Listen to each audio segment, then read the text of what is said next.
Ladies and gentlemen, game one was goofy. It was a great way to start the series, but it was goofy as all hell. And JDG do pick up the win eventually, but now we're into a game two. My name's Hysterix, this is Dagda. We apologize for the streaming issues, ladies and gentlemen. I know across Twitch and apparently YouTube, there were some issues. For the end of that first game, we are going to help you recount a little bit before we get into the second game. And Dagda, there was some interesting moments here. We started the game off with some big fights, but for JDG, let's just say, they had this game on a platter.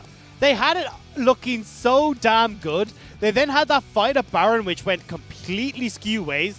It gave this Elder Dragon to EDG, and then EDG decided, you know what, hold my beer, I want to throw harder than you guys have. I mean, the Baron was secured by JDG. This was the final fight of the game. They move into a choke, and everything layered down. Loken flashing forward. It's like asking for a death wish. It really was, and it didn't make sense to me. You knew that all the wards had timed out there in that river for JDG. You should just be turning towards that fight, using Audi's Call of the Forge God. They decided not to, but we got to give praise where credit is due, because Loken did look good that game. 31% damage on an Ashe. That tells you a lot here from this game, and I have to say, Loken once again stepping up to the plate is a good sign. We'll put everything to the sideline because JDG throwing Baron was bad. EDG getting the Baron, then getting the Elder off the fight. That was good by them, but then they threw at the Baron. And then JDG was suddenly good again and EDG were bad. So I don't know what you say about that game one. LPL, game two cannot come quick enough.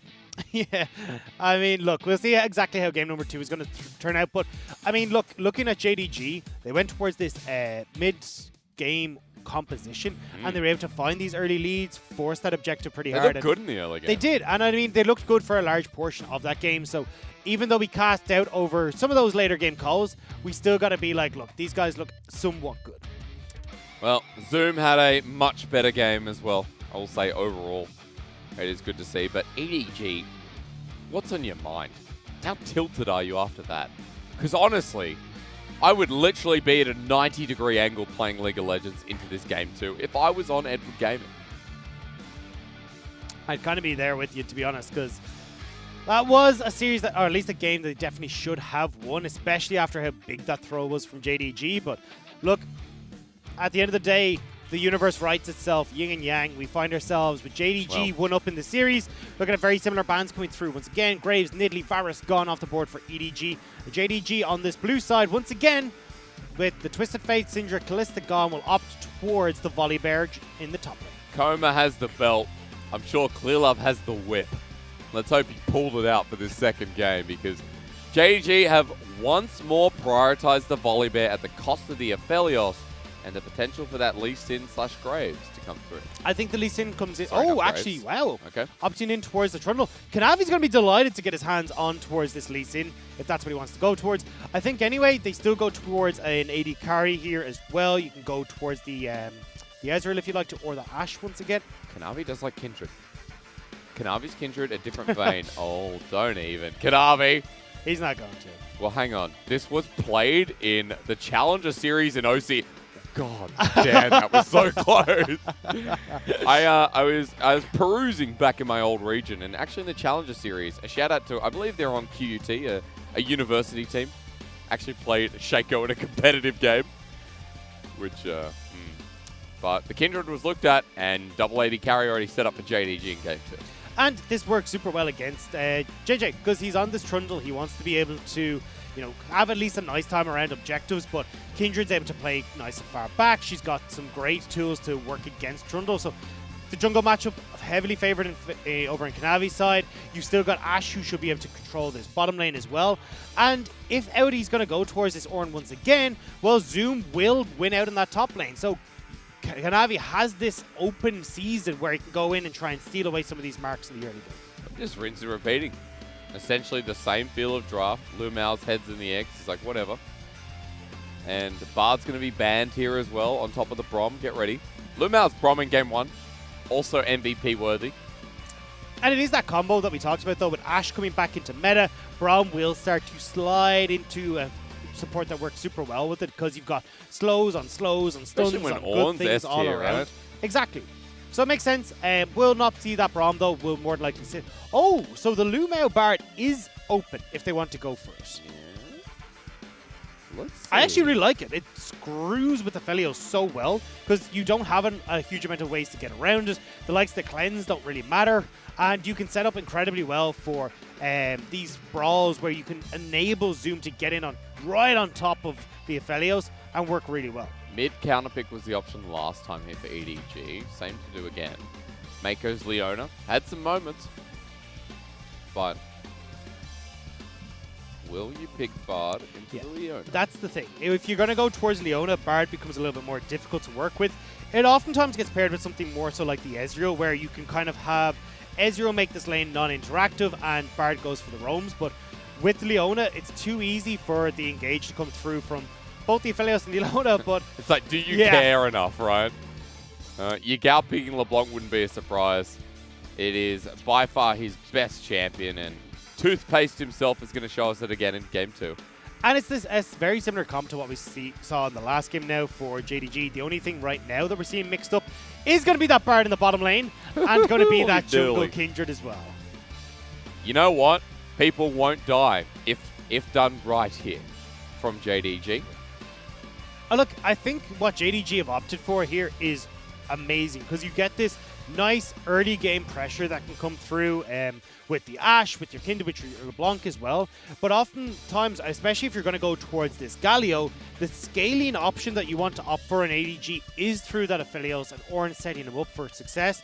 But when you've got Bard, Bard can just nullify that entirely because he just CC locks with Tempered Fate, that Aphelios, and allows Yagao to pop in over a wall, have all of these different angles of attack for JDG, and Hope is really going to have his work cut out for him in this game. You know what?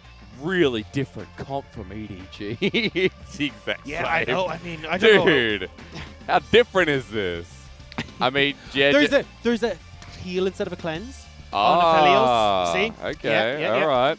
Well, the devil's in the detail. We know what we're looking towards. JDG to get the ball rolling off the ground. EDG scale back and build up that wombo once more. So, Clear Love, I got to say, one of the most fashionable coaches in the LPL. His hair is always like the same way. Perfect gap between each hair strand as well, I've noticed. And, you know, as well, kind of like people will wonder why we talk about Clear Love. If you don't know about Clear Love, that's fair enough. Maybe you're not an LPL fan throughout the years. The dude's been around since forever. Yeah. And now is actually a part of the EDG organization. Much like Faker due to his tenure on EDG, he has been added as a part owner. So Clear Love is the Faker of this region. Just a very different region. Well, yes, but a very different role. Clear Love was a jungler, Faker of mid laner. But Clear Love, the sevens better get spammed right now because he needs your support. EDG needs your support. They need a win here to have faith for their upcoming matches. JDG looked pretty good for the majority of Game 1. And running under the rift for number 2, the question will be, can EDG hold on long enough to get this wombo in place and pull this to a Game 3? It is going to be a tough one. Not only because, look, you need that scaling to come through from EDG again, where I can see, especially Kanavi on this Kindred, getting off to a really good start, especially in the jungle matchup that he has, solidifying those dragons nice and early once again for JDG, although it might be a little bit tougher with the support matchup. But, oh, God. Colonel, you cheeky devil, you. All right. Well, look, I'm very much on Colonel's wavelength here, where you get these early dragons set up, you get to play as JDG in the spike where you're strongest.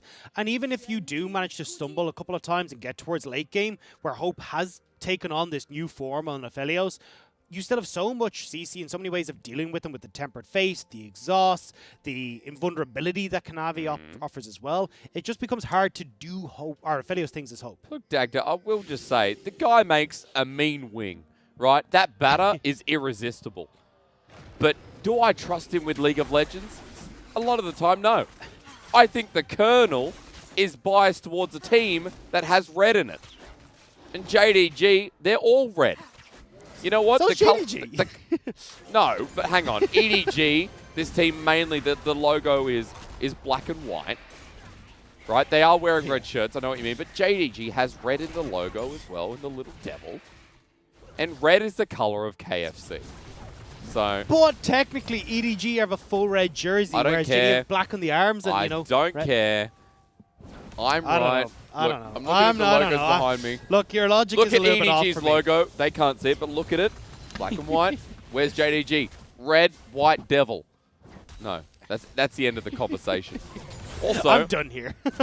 I want you to note there is a double unsealed spellbook on EDG. The chance of triple smite means that after game 1, their chance to steal the Baron is double. It's actually 100% true what you're saying. Yes. But what's super interesting for me is the change in decision making when it comes to those routes. Because usually you still go crossbeat and down for Audi because you're like, okay, cool, well, I'm going to have a little bit of a tougher lane here. We talked about how the healing and all that good jazz really does help when you're facing off against a Volibear. But Volibear has gone away from press the attack and gone towards grasp the Undying himself. So I'm curious as to why Zoom has opted away from this. I felt like he could still punish super heavily with that press the attack. But Kanavi's coming mid. Scouts at half health. Flash or Justice Punch. What one's going to come out first? As Yagao goes forward into the engage. Shield of Duran dodged away from. I think Scout should have just left. That Definitely should have gone. Not the play. Yeah, but you can still see, again, this is the JDG classic, right? Yagao leaving that kill there for Kanavi to get this jungler rolling. And especially when you got the double AD carry here for JDG, they are super strong when they do get to those late game portions as well. So you cannot discount how strong Kanavi and Loken will be together. So honestly, EDG, I don't even think they really have that massive outscale potential here in this game. I mean, at this point, JDG getting the ball off the ground early is just a great start. You know, going over to Kanavi, as you said, goes back, gets skirmishing and a longsword. Now, the first mark of the game for him is down towards the bottom side, but still, an early gold advantage, a lot of damage to Jewel. He's going to be great for the MVP of 2020 spring here in the LPL. And I think you hit a really good nail on the head here, is that JJ went towards the Krugs rather than going towards that mark. So now as Kanavi, you can hop over that wall and go straight towards it. There you go. They spotted out that it's still there. Scout, you don't have a jungler here. Yeah, he has Flash, but Shield of Duran could change the face if there was a jungler, but not in time. He just wants to steal this away. Smite, yep. And the first mark, I believe, for Kanavi. But, like, JJ should have gone towards the scuttle, should have gone towards that mark rather than finishing off the Krugs. Like, the benefit you get from finishing Krugs versus stopping that mark going over is far higher. So, I don't know, it just feels like JJ may not have had as much gameplay against the Kindred, but needs to now ramp it up because Kanavi's now got the kill, he's starting to get those marks, and he's going to start getting more aggressive as well and getting into JJ's face. I can't wait to see him go through mid once again. Yagao still has the Flash available, and lure him out. Thinking about, oh, almost. It's important to me that I see the best Bard player showing us what the best Bard skin is. And he's picked Astro Bard, and I agree. At the moment, this is the sexiest Bard skin on Summoner's Rift. Kanavi's going to be starting the Ocean Dragon. He only has one mark, of course. I also want everyone to note that he did target JJ at the start of the game, so Scout didn't think he's getting targeted for the free mark. As Kanavi's going to do this, get the heal up, and Ocean kick things off. Feels nice. And it feels like JDG are starting off right in this game where they've already got these dragons in their favor. There it goes. And, just waiting for the burn. But yeah, so then Kanavi's already got this going. He's got a kill. He's got a mark. And, ooh, maybe bottom. Oh, well played. Could you imagine if the interaction was that Mako came through? Yeah, the with the whole portal way. jump. The, not portal jump, sorry. Seeing the Bard skin, the magical journey. That is a portal. That is like it's a portal. I'm fine with it being portal. Look, how silly is he? Imagine Bard in space. How do the portals work then? Because there's no walls, right? Well, there's no walls in space, so if he's an astronaut, where does he put it? All right, we just dismantled the lore. No. All right, no, this skin's got to go. The skin's got to go. I don't think it's in the lore. The physics of the world don't work here. All right, hysterics. Oh, man. It's just... It's such a good skin. Yeah. Like, I think there's a lot of skins to be highlighted in League of Legends. I just think Astro Bard is one of them. What's the best skin in League? I think Project Dash feels really good. Yeah. Project Dash sounds cool. Zombie Brand. I keep thinking saying the word waiter, like asking for service. Moo cow Alistair. Oh, yes. Oh, that's so good. And the tilt. This is why, like, Alistair not being in the meta is kind of sad. Because the tilt you can provide to both your allies and your opponents is astounding. So the thing is, though, if you look at it in the grand scheme of things, you are tilting your AD carry, but you're tilting an AD carry and a support on the other team. So by default, you win. Oh, that's so good. I haven't heard Astro Bard's laugh yet, but I'm sure that's something that sounds like it's outdoors. As Kanavi going to pick up a second Scuttle Crab. I'm trying to track the marks, ladies and gentlemen, so apologize if I miss out. Got one. He's still got one. That Scuttle wasn't marked again. Instead, it is the Gromp camp on the other side of the Rift. Well, JJ, a bit of an invade towards blue. He'll be spotted out going back up. I'm surprised that Kanavi didn't want to match the vertical jungling, instead going back towards the side of the map. Well, he needs to with Rift Herald up. They want to try and make a play here, which is why you've got Lumao up on this top side. Hope and Mako are roaming, though. So it looks like EDG, or at least, are trying to contest this because they know that Loken is stuck down underneath this bottom lane turret. Mako spotted on a ward. Lumao behind Yagao. Scout trying to get the shove to set up for this. A full 5-on-5 bar Loken, actually. At the ready as Lumao a bit short on the Cosmic Binding again. Loken has arrow, though, to aim up the line. I mean, you need Loken here, though, for the damage. You're not really going to be able to contest this as JDG. Maybe looking for a steal with Kanavi, but I think it's just better off gifting this right now. There is no ultimate from Lumao. He's level 5, trying to get out immediately. Will do so. The Jet Crystal Arrow goes through. Yagao doesn't get the execution. Zoom hasn't ulted in yet. Call the Forge God lines them up as they get low. The knock-up onto Yagao. Herald secured, but now in a choke. Here comes Zoom. Layers on down, but flashes away immediately with the hero's entrance from Scout. The poke still following through. Loken starting to hit away. The shield is ran at 3 as Yagao is going to sandwich into 4 people, but doesn't hit anyone. And all comes to nothing as EDG pick up the Herald and walk away. I would have preferred to see JDG instead keep Loken down on this bottom side, shove in aggressively, and look to trade this for tower plates onto Loken. They cannot fight this. It was too late for Loken to make his way up, and even then, great disengage from EDG to make sure that they don't lose any members on the way out of that play. That was definitely awkward first date territory for these two teams. JDG still up 1,000 gold, but with the Herald, that should be evened out momentarily. And yeah, that was it was like tension. You know when you really like someone and they really like you, and you both know. Yeah. And no one's willing to say, we should go out sometime, or hey, let's you want to come back to my place, or let's get a drink. More appropriate for the broadcast. But no one asks it, and you're in this awkward limbo. Yeah. That's exactly what I experienced there as Scout getting a face first to Yagao. This magical... What was that look? No. Oh, sorry. The context of what we're talking about, probably not the right wording either. The Sork shoes were picked up first. Protobelt almost picked up for Scout, but we got a dragon. I'm ready to do this awkward first date again. We'll have to see if it will come to fruition. 30 seconds until that dragon spawns. You won't have Scout's ultimate, which is pretty crucial for EDG. So unfortunately, unless they can make this play happen bot side, I think this should be a JDG fight.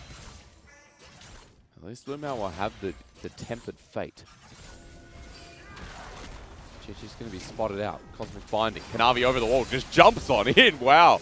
A lot of respect shown, and Mako even getting locked on down the Solar Flare, but the damage follow-up as the Tempered Fate finally comes through, locks down 3 people, double TP, lands the spite in the middle. This is not an awkward first date. This is crazy as Mako's in the middle, still low. Yagao jumps on in, face first, almost dies himself, and call the Forge God to line on up as Lumao only just gets out. JJ follows through. It's a fight on 1,000,000,001 fronts. As Yagao has to double distortion away. Lumao is so low. The Bellows Breath, Audi with the steering charge against the wall. The Winds of War. Scout goes golden. It's another stopwatch. Yagao just needs to hit him once. And there's only one more. 1 versus 1 left on the Rift. As hope is low, Yagao has enough mana for a distortion, but he won't follow up. A trade across the board. That's what I wanted to see after a slow pace in game number 1. Both these teams take off the gloves. It's all about getting in dirty and trying to see if they can outmatch, outclass, and outperform their opponents. And this is where Kanavi goes a little bit over aggressive. If he'd been able to just stay at arm's length, but opting into that fight, ends up getting caught between the pillar with no way of jumping back out, and ends up having to use that Lamb's Respite, which keeps EDG alive and gives them that moment to respond to this fight. This is just... You helped me track this, because even casting this, I thought, what the heck is happening? And when we get to this stage, it's like, okay, Audi is like, I'm sacrificing my life. As long as we can get them lined up against the wall here, I can go for the searing charge. And Hope tries to tank one more terror shot to give Scout enough time to get out. But unfortunately, it's not enough where Yagao can finish them off. So with that, 1,000 and a bit gold lead for JDG. Nothing has actually changed too much. However, that Dragon did go to EDG, who got back out on the map first. The LPL teams are creatures of habit. If we're going to fight once, we're going to fight twice. The arrow lands on the backline. They try and get on Hope. Solar Flare onto Yagao as well. Low health bars EDGs. Mako goes way too far forward. That's a Yagao clone. The Scout doesn't get the knock-up with the ultimate, and Mako drops down. Tempered Fate onto JJ. They turn onto Scout, who gets the shield of Duran. The follow-up into 2, and it's Hope doing Aphelios things, and JJ surviving for now. Loken with the slow on down, while pings are still there. Flash onto Scout with the auto, and Loken feeling himself by the flash from the AD carry was close. Hope almost found his window. That was so close, and Hope trying to bring out those mechanics, what we'd love to see from the EDG AD carry, but unfortunately can't quite deal with Yagao. We'll get Loken in return, but messy fights once more, but JDG are coming out on top. So, what was I saying before? LPL teams are creatures of habit. If they fight bottom once, they're going to do it again. And in this fight here, Mako, as you said, going that little bit too far forward. As Yagao distorts back, he follows him underneath the structure, which means Scout ends up a bit overextended. Trying to catch both people out there, Lumel with the Tempered Fate, but it actually gives Scout a chance to come back in. Great presence of mind from Scout to realize, I can turn this now with Hope. But Loken finds that flash forward, finds that play, and Lumel, I love the setup here from Lumel. Already going, right, we're going to need an exit stage left. Pops that in through the wall to at least give them the opportunity to escape before Hope can get a couple more kills under this. Lumel's really wrecking this game. You know, JDG is Kanavi is going to find JJ. It's a jungle matchup, and there's so much damage here on the Kindred, who's 3-2 at 3. Forces him out, while EDG's bottom lane going to capitalize with bot turret going down. Gold near even at 15 minutes with 14 kills. But that's good for EDG, because at the moment they just want Hope to try and scale up. They want him to get towards his items. It's JDG are strong now, but they will continue to be strong. So for EDG, trying to go like 1-for-1 at this stage of the game is perfect for them. At least we're going to do some tracking in a second, but Lumel starting the setup with Loken on the wing. I want to track marks once again, but unfortunately, we're looking at Loken as, it's bear time. Yeah, he's gone grasp, though. It's not going to have the same amount of burst damage as that Prestige attack. Scary. It is still scary, but I do want to take a look at Kanavi and the way he's playing this Kindred, because he got 4 marks. He does have 4, so he's got that extra range. But at the same time, he has... Dagda, you don't have time. Dagda, you don't have time. JJ's going to get locked against the wall. The Solar Flare's back onto Lumel. We're fighting once again. The LPL fans rejoice as Lumel not going to get lined up. He survives. They turn onto Audi into a choke. The Tempered Fate lines up Hope and Scout. Audi's going to die meanwhile while Mako re-engages. EDG are losing this so hard as Hope will give the double over to Kanavi, and EDG left with 2 as Scout dodges away, but not from Zoom. JJ the only one left, and JDG win out. And now JDG can turn towards this mid lane. They still have that Rift Herald there, so off of these backs, there's the potential that they just look to turn and fight once more. But JDG, we said they are strong right now. They have hit those 1 items that are so crucial for their composition, and they are running over EDG. This was the most decisive of all the fights. It was so back and forth before, but JDG pull out with a 4K gold lead and 10 stacks on a Dark Seal that I guarantee you when Yagao goes back now will become a Magi's, because this LeBlanc is 2 levels up and feeling. But do it. Yeah, I mean, you're an LPL player, you build Magi's, or you sell it right now. For EDG, though, again, this is where they lose the fight but get the objective. I'm kind of upset. At this stage, I kind of wanted to see like JDG just turn towards the Rift Herald. I was surprised when they turned towards mid, was like, right, maybe they got the damage with both Loken and Kanavi to get the mid lane tower and they can turn across, but I mean, they've just given that objective over now to EDG. They didn't get the mid lane structure, so the potential for them to snowball harder isn't quite there right now. But still, they do have a 3,000 gold. But Dagda, that's still a Dark Seal. I don't care about anything else. There's a Dark Seal still in the inventory. Maybe Yagao couldn't afford it because all he bought was an Amplifying Tome. Could be waiting for other components. He is level 11. Look at his experience. Yagao's actually almost 12. And Kanavi going to be starting up this Dragon by himself while EDG commit to topside with the Herald that we saw. Zoom waiting in a brush, Mako off to the side. But JDG also powering mid and bot. Because we're seeing such similar styles of composition from EDG and JDG from Game 1 and Game 2, I want to just kind of separate why this game is so different right now. And the main portion of that is the way that these objectives have gone in the early stages of the game. JDG aren't looking down the barrel of Soul Point or even Dragon Soul altogether for themselves at about the 20 to 25 minute mark because EDG lost the fight but still got the Dragon. Then we're looking towards that Rift Herald as well, where in the last game, JDG were able to use them pretty well to get these structures down and get that snowball rolling. Yagao got number 1, and then he was actually the benefactor of that gold as well off the second Rift Herald that JDG used. Now, though, JDG don't really have objectives that they can force EDG into fights with when they're not at the strongest. Flash burn, exhaust down, Kanavi 2 levels ahead, and this is so much damage. They can dive this. A couple more autos necessary, flashes forward, Kanavi gets his mark. That's number 7.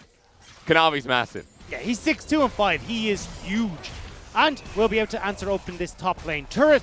So at the moment, JDG are just looking to snowball through, brute forcing their way into these jungles. I think EDG took one fight too many.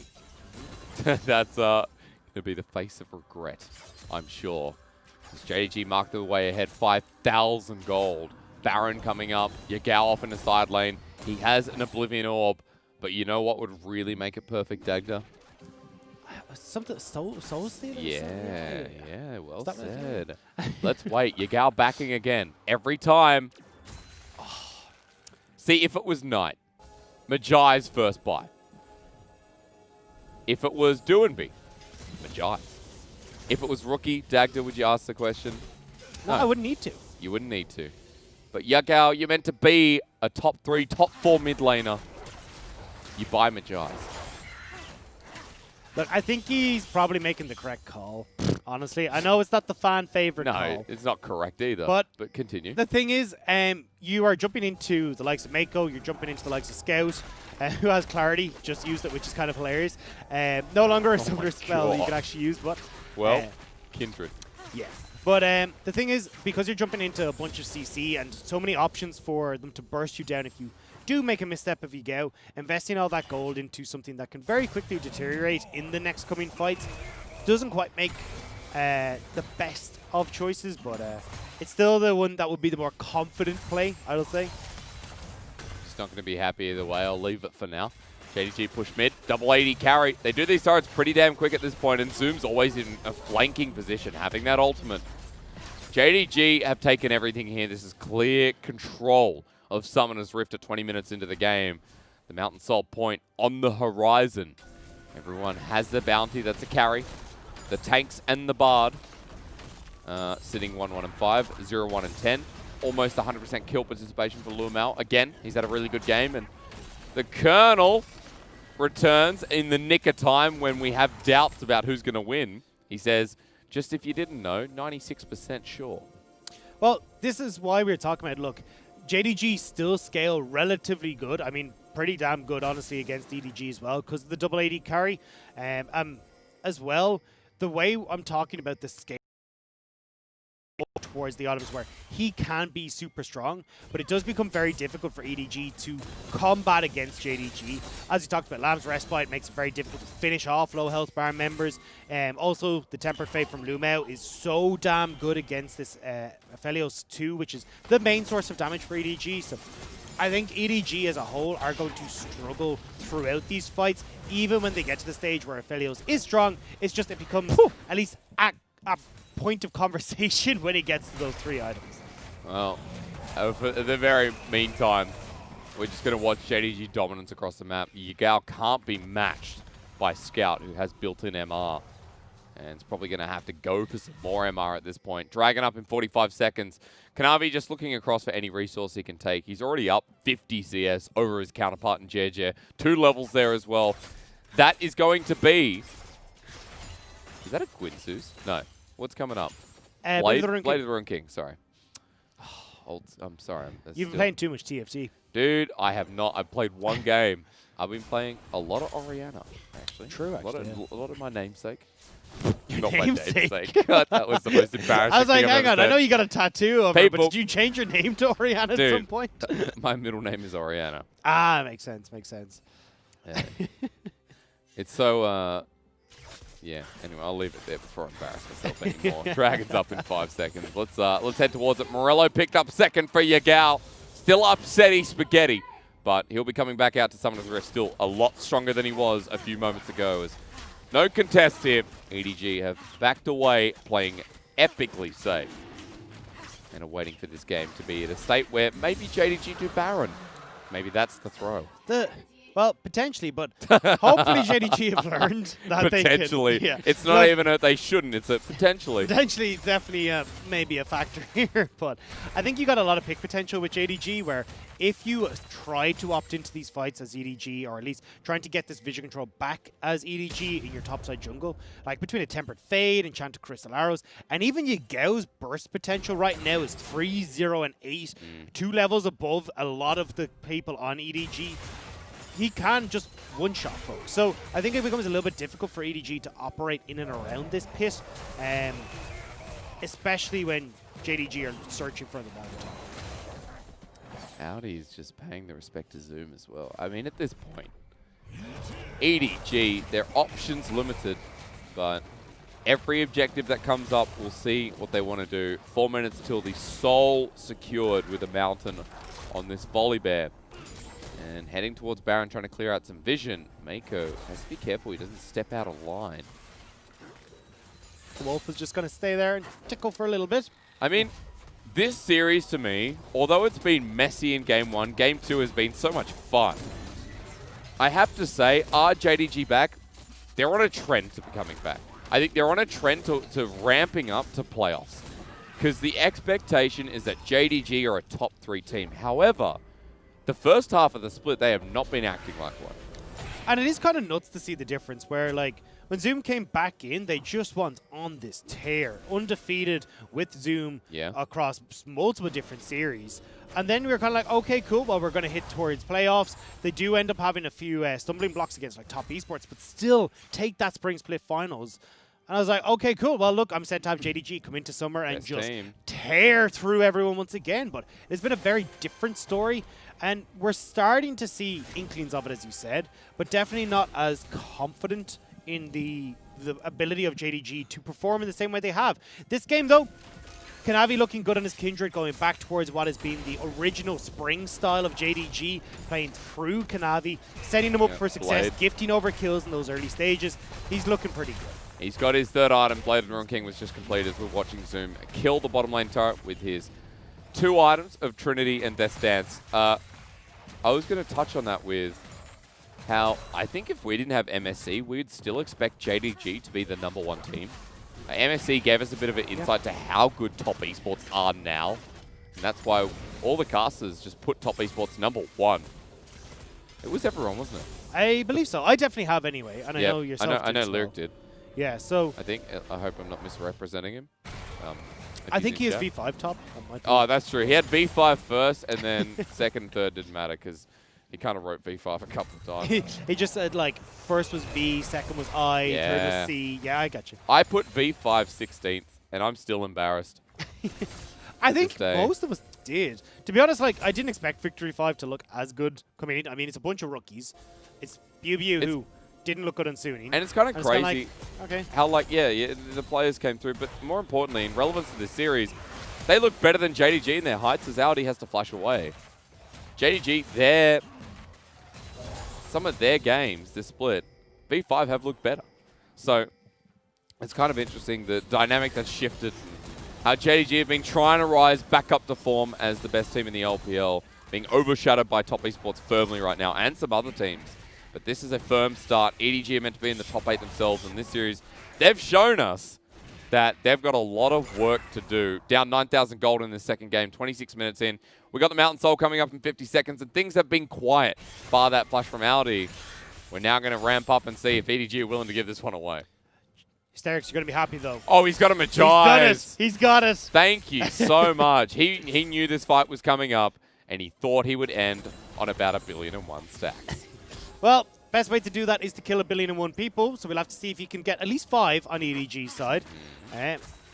JDG, though, have control of this river. EDG are now in a position where they can fight super well, or at least attempt to, with Hope having those 3 items. Enchanted Crystal, EDG have just walked into this one. Audi tanks it up for a bit. Mako goes in, sets up the ulti for Scout. The wombo from EDG misses while Yagao hits the back line like a truck on a motorway. Scout runs into Loken, but he doesn't care. This Ashe is going forward, and the rest of JDG will too. And there you have it. We just said, look, Hope is going to have his work cut out from in these fights. Yagao says, I got you, buddy. You're going to die to me. Despite the Tempered Fates, despite the Ashos, despite everyone gunning for him, really there is no hope for EDG anymore. Nope. And it looks like instead of closing this game out, or at least cracking open some of these structures, they're going to go get the Mountain, they're going to get the Baron, and they're going to make sure that they can close this game out nice and handily. Mountain Soul, clean stuff. And JDG this time around, they're like, hey, we can't throw the Baron away. Let's put Lumao in the back of the pit. It's 3 levels now for Kanavi over JJ. So look, I'm saying if JJ manages to steal this Kanavi, I think you got to hang up your mouse and keyboard. Well said. Baron secured, cleaner version of game 1. And JDG returning to form here in the summer split. And you can see it here in this fight. I mean, look, Hope is already zoned out by Yagao, just focused off on the left-hand side here. He just get that ult off, but literally him moving forward to get that ult kills him. And then at that stage, it's like, right, well, Loken's free firing here. He's been doing an amazing job on this Ashe, consistently positioning where he can clear out this front line. Yagao having access to the back. It's what we expected. It's why we called it so difficult for EDG to fight against. A much better former JDG. A former JDG, just guys, flashback. In spring, we talked a lot about their skirmishes and how clean they could be. Like, we use the word scrappers, but then we call them an intelligent team because of how they set up their fights, how they set up their games. This game was set up from the get-go through the bottom lane and the scrapping. But then we got the smarter side of JDG, and Yagao on his own. Remember, he has Magi's, and guys with Magi's don't die. A LeBlanc goes back on it, exhausted out, tries to play around Scouters, double distortion in. The binding will lock up Scout, and he's away. They're ending the game. JDG are just ending the game. So that was worth it. Yagao's going to come and help out. Okay. Well, 2 inhibitors. JDG now in prime position in front of this Nexus. Yep. And dagged up, they're going to run it forward. All they need is a knock-up. Good from Audi. The lockdown onto Loken and Lumao back away. Mako absorbs damage, but so does Audi, while Zoom doesn't die. The Tempered Fate hits Mako, and EDG at a numbers disadvantage already as the Lance fight flies on down. Yagao backs away, doesn't want to lose those Magi stacks. He's got AD to them. Will then go to 20, and Loken's hitting away once again as Hope wants to Aphelios it, but Ashe apparently wins. Scout with the Winds of War can't hit Loken, who has had such a good season, and JDG having a great series will nail themselves up the standings, destroy EDG's confidence, because let me tell you something, EDG should be sad about this series. JDG spanked them. JDG in game number 2 bring it all round full circle. They look absolutely amazing, and Loken going godlike just sums up his performance today. Again, Loken on top esports was a meh. Loken on JDG is a bit of something. The stonks are sky high. With Lumao as well, this bottom lane is really something special, and JDG should be happy with the second game. The scrapping aside, it was in their benefit, and obviously the more they scrapped, the more they found themselves ahead until EDG said, oh, it's too late. Yeah, a little bit messy in game number 1, but definitely game number 2 a lot cleaner. And it's nice to see the JDG of Spring back, where we got Kanavi on this AD carry in the jungle, able to perform, able to just completely shut down his enemy opponent. And even, again, Yagao gifting over kills, getting Kanavi up and rolling. He snowballs that into wins across the map. And they do get to a point where, look, they're just able to completely destroy. I mean, good stuff from JDG. 2-0 here all the same. Well, not really all the same, but it's 2-0 nonetheless, right? And let's sign off on EDG first. EDG need to be talked about. This game, they were going toe-to-toe. And then we saw that final fight up towards Rift Herald, and there were a lot of questions after that because EDG went a bridge too far. I don't know. I can't really, like, for me, this was mostly draft. I know that's kind of a cop-out answer, but I mean, when I look at it, JDG just come online sooner. You got Kanavi who spikes off of that jungle item. You got that Ashe who's going to come online as well. The Triforce coming through for Volibear. You're primed to fight at that stage again with Yagao on that Luden's Echo. Whereas when you're looking over at EDG, they're always waiting for Hope to get to those 3 items because he has to be the main damage source. But it's Hope against 2 other AD carries who are just going to be able to fire through. And that's even if you're able, as Hope, to avoid the Tempered Fate. And Yagao, who's just gunning for him all the time. It never really felt like EDG had a chance. And that's, I think, why we saw the Colonel so favoured in them at the start and again at the later stages. It just really was EDG fans draft difference. Are remembering, 2019, last year. EDG fans, the first year that they didn't get to go to Worlds. I guess you know what I mean. This year, a lot of concerns. Yeah. And I think the difference here for me would have been if EDG went, instead of towards the Galio again, going towards something like the Azir. Something along these lines where you've actually got a damage dealer mid, so you're able to take that burden off of Hope, but couldn't do so, and you can see it there, Loken and Kanavi leading the charge for JDG when it comes to damage. I gotta say as well, JDG's draft, they put forward the Volibear first, and in a way you can kind of see how important it was to a lot of these fights. In a way, I know you're biting your teeth. Yeah, I mean, first picking the Volibear just means, look, you're leaving yourself so open to these counter picks. EDG, both games counterpicked themselves with going with that Ornn, so not the best of calls, but I could see they're trying to aim for the team fights more. I think against the other teams where you go for this volley early, you're just leaving yourself so wide open to being countered and played against.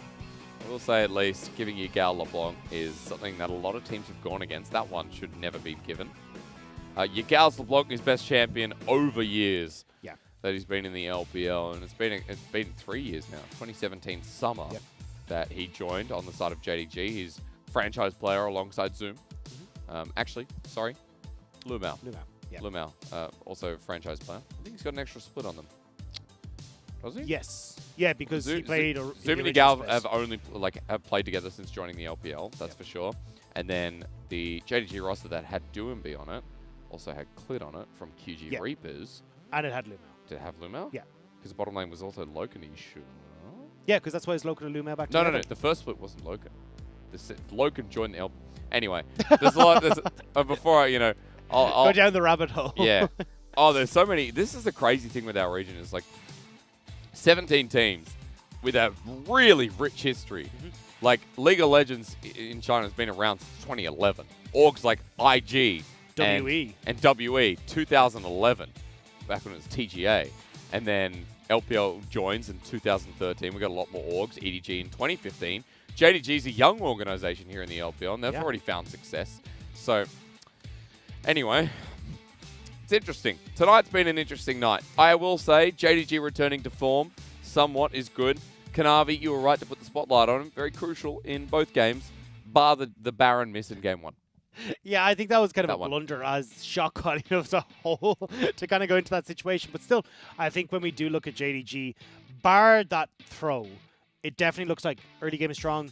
They understand how they need to play the map. They understand when their composition is strong, how to, again, start playing through Kanavi, which was the way we saw them win in spring. Yep. And I think now we can look at, hey, they've got multiple ways they can play this. Kanavi can, yes, be played through, but he can also play towards Yagao, Zoom, Loken as well. Loken more important. I think, for me, it's Loken. I'm massively impressed with how Loken has improved. His positioning is incredible. His laning is great as well, because one of the big criticisms of him when he was on top esports was his laning phase. It just wasn't quite there when he's working with Ben. I think coming back into this, they look super, super strong, and I'm excited to see more of what Loken and Lumao can turn into while being paired with Kanavi if he does want to go towards these early game junglers to set them up. I can tell you based off this series, 180 carry is actually the MVP. It is towards the jungle though, as we have a quick look at Kanavi through what was game 2. And remember, this started with a scrapping and first blood through mid. turned into this losing fight that really just defined the game. Yeah, I mean, look, that first blood was crucial in setting Kanavi up. And from that point forward, he was just on an absolute tear, going completely through EDG the entire time. And again, being set up so well. So as we talked about, look, you've got these big ultimates that can come through in the Tempered Fate, Zoom providing that beefy front line. And I oftentimes didn't seem the Lamb's respite until like super late in the fight, where it's just like, all right, cool, well, we've already steamrolled EDG. Let's just pop it for a little bit of health, or to keep that last chunk of health bar onto someone who's we've already won the fight with. He's definitely the best jungler in the game, or dare I say series. I think for JDG, I'll also mention that Yagao gets an honorable mention with how he played this game, especially this last fight onto Hope. And JDG always took down one person at a time. It's like, let's keep this person out of the fight. Let's lock down this one with the Enchanted Crystal Arrow. Bard ulti, right? Yeah. Yagao's on someone else. It was really good coordination. And JDG playing out smarter here with Kanavi at the helm. And this was such a great performance from him. You can see 80% kill participation, Damage super high damage as well.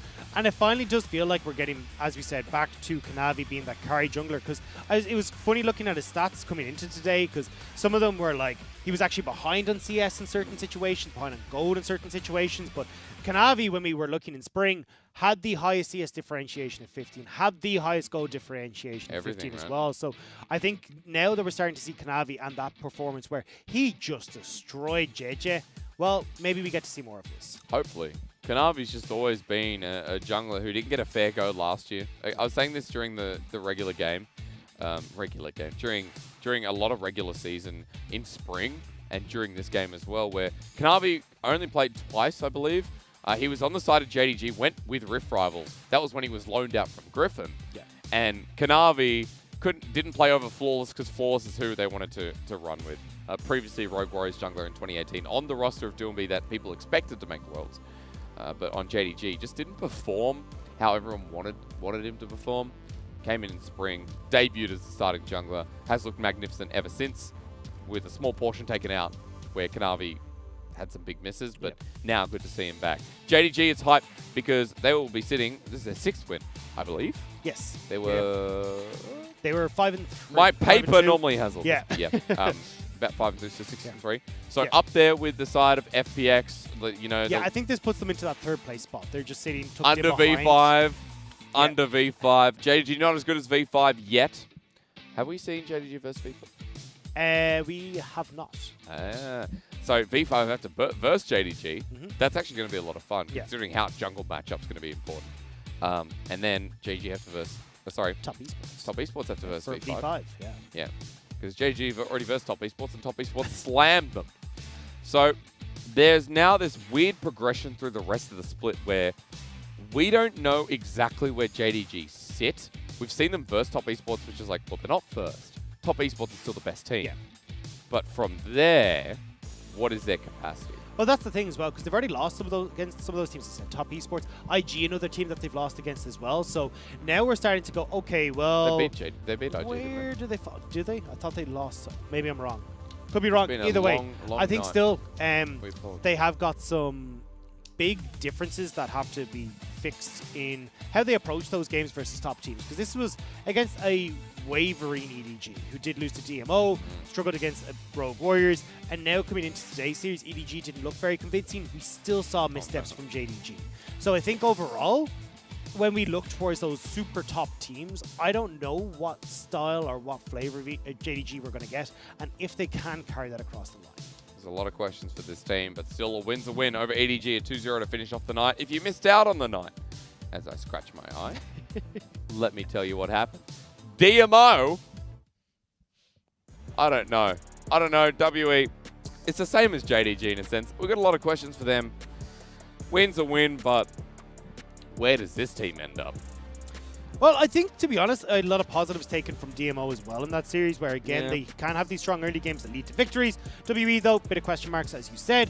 However, then we lead ourselves on to our second series tonight, JDG, EDG. You just saw what happened. JDG, 2 quick, clean early games into 1 good late game and 1 questionable one. Yeah. Game 1's worth looking back on. We apologize again for the stream issues, ladies and gentlemen. Tomorrow, though, is Tuesday, week 6, day number 2. The English broadcast continues. Vici Rogue Warriors is bound to bring some entertainment. Suiting an E-Star. Teams that are on the bubble of the top 8, in my opinion.